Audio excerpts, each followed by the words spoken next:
Pinagtulungan ng mga pulis na posasan ang lalaking yan sa isang barangay sa Boracay Island sa Malay, Aklan.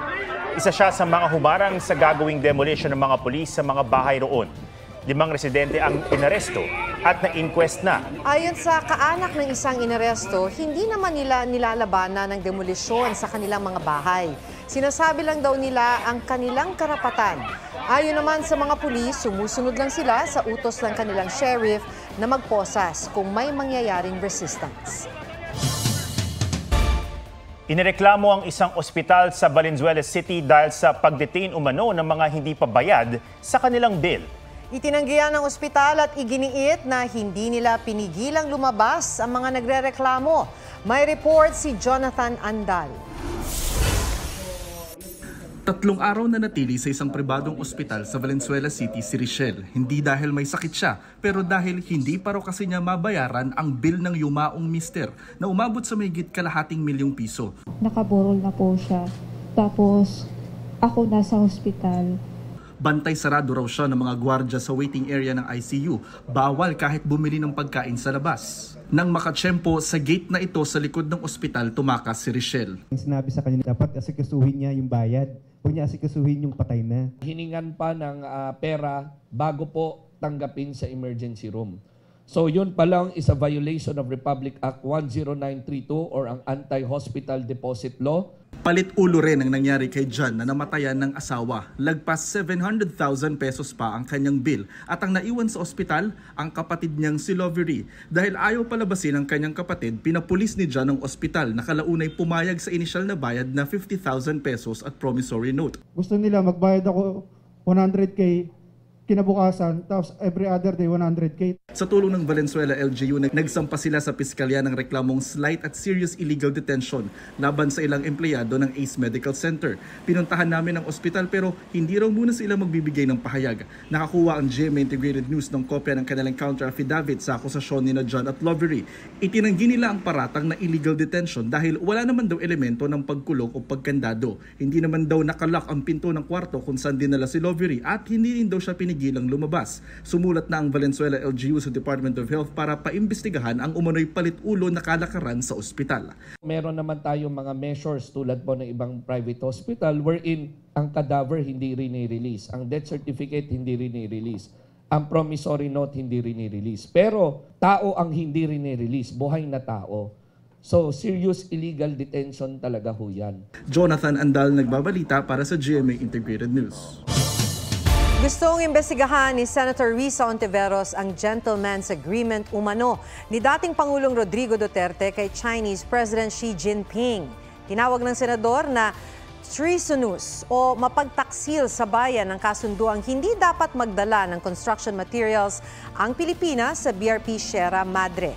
Sagot ng dating tagapagsalita ni Duterte na si Attorney Harry Roque, hindi pwedeng maganap ang treason kung walang giyera.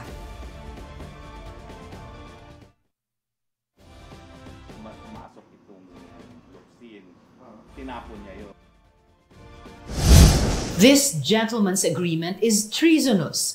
Kung totoo itong kasunduan, mukhang isinuko nga ni Duterte ang teritoryo ng Pilipinas. Yan ay gross ignorance of the law. Kasi ang ng revised hindi po pwede maganap kung wala pong labanan, kung walang gera. Ang foreign policy ito ay exception doon sa freedom of information kasi kinakailangan ang presidente lalong-lalo na ay makapaggagawa ng tamang desisyon. Sa definisyon ng revised penal code, ang treason ay krimen ng pakikipagdigma ng isang Filipino citizen laban sa Pilipinas o di kaya ay pagtulong sa kanyang mga kalaban sa loob man o labas ng bansa.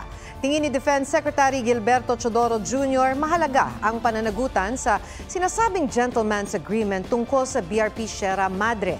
Pero hindi raw dapat makalimutan na ang pangunahing banta sa ating karapatan sa West Philippine Sea ay ang mga iligal na aktibidad ng gobyerno ng China. Nagbaba ng desisyon ng Korte Suprema hinggil sa pagbawi sa amnesty ni dating Senador Antonio Trillanes ni dating Pangulong Rodrigo Duterte. Ayon sa Supreme Court, valid ang iginawad na amnesty kay Trillanes. Unconstitutional umano ang Proclamation No. 572 ni dating Pangulong Duterte na bumabawi sa amnestiya. Wala rin daw kapangyarihan ng Pangulo na bawiin ang amnestiya nang walang concurrence o pagsang-ayon ng Kongreso. Paglabag din umano sa karapatan ni Trillanes sa due process ang pagbawi ni Duterte sa amnestiya nang walang prior notice at ilang taon matapos itong igawad. May sapat din daw na ebidensyang magpapatunay na naghain at dumaan sa tamang proseso ang amnesty application ni Trillanes. Wala pang pahayag tungkol dito si dating Pangulong Duterte. Estudyante man o preso, kanya-kanyang diskarte para maibsan ang init. Suhestyon naman ng isang mambabata sa mga babae, huwag nang mag-underwear kapag nasa bahay lang. Ang kanyang paliwanag sa report ni Joseph Morong. Sa tindi ng init, kulang ang ginhawang dulot ng industrial fan para sa 700 nakakulong sa gusaling ito ng Manila City Jail. Baka ma-high blood kaya babasa ako ng isang galon ng tubig para ma-presko lang. Pinagpapawisan po, di makatulog. Kailangan maligo ng maligo. Rine-require namin yung mga PDLs natin to regularly take their bath, maligo, hindi lang once or twice. Pinekling klase naman ang diskarte ng ilang paaralan gaya sa President Corazon C. Aquino High School sa Baseco, Maynila. Hindi po ma-shortchange ang mga bata. Sa hapon, kami rin po ay nag-provide ng kanilang asynchronous schedule, learning tasks, activity sheets na kanilang gagawin sa kanila pong mga tahanan. Yun nga lamang, sira ang ilang electric fan. Dagdag na pasakit din, 2 buwan ng kawalan ng tubig at ang sumisingaw na init mula sa bubong ng mga katabing bahay. Nainitan ba kayo? Para maibsan ang init, kanya-kanyang paypay o gamit ang rechargeable fan ng mga estudyante. Si dating Health Secretary at ngayon Iloilo Representative Janet Garin may mungkahi sa mga babae ngayon tag-init. Wala lang mali siya, no? Pero kung nasa bahay ka lang naman or matutulog, it's quite advisable na walang underwear pero nakapajama ka naman or naka-shorts. Paliwanag ni Garin, mas prone ang mga babae sa fungal infection sa intimate area kapag masikip ang suot sa gitna ng mainit na panahon.